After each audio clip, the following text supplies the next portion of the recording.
You see those painkillers that you take frequently, they will one day cause you trouble if you are not careful. I want to talk about the two major causes of ulcer. One of it is NSAID-induced ulceration or painkillers-induced ulceration. Then the second one is a bacterium which is called Helicobacter pylori or H. pylori.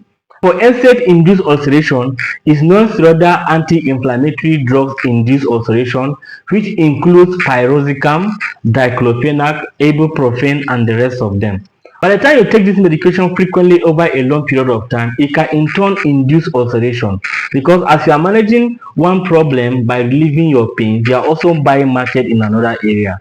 You have to be careful the kind of painkillers that you take over a long period of time. That's why it's necessary for you to consult a medical practitioner whenever you have pains. I know they are OTCs, but you don't frequent them anyhow. There is a substance that is embedded or that is on the surface of your intestine or your stomach that protect the integrity of the mucosal lining. By the time you frequently take this medication, that is the NSAID now, over a long period of time, can break down these substances, therefore exposing the mucosal lining, therefore increasing acid secretion, therefore leading to hyperacidity and causes ulceration.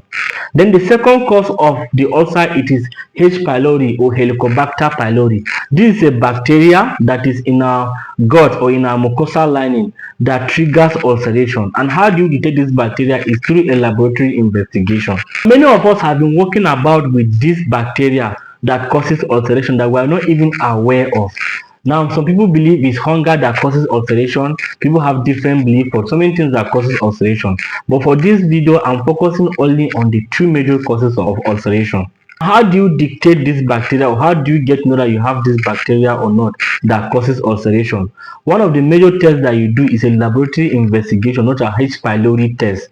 Now, this H. pylori test would identify the presence or the absence of this bacteria. How do we treat or manage painkillers induced ulceration and Helicobacter pylori?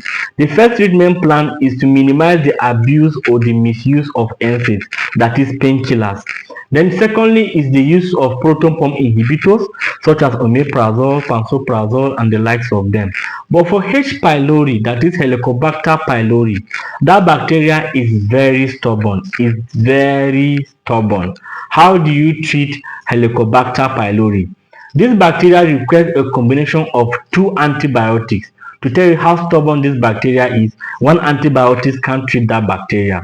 It's a combination of two antibiotics with a proton pump inhibitor. Most times is omeprazole or rabeprazole or pantoprazole. So it is a triple combination therapy that is required to treat H. pylori, and it is taken for a long period of time, most cases up to 6 weeks.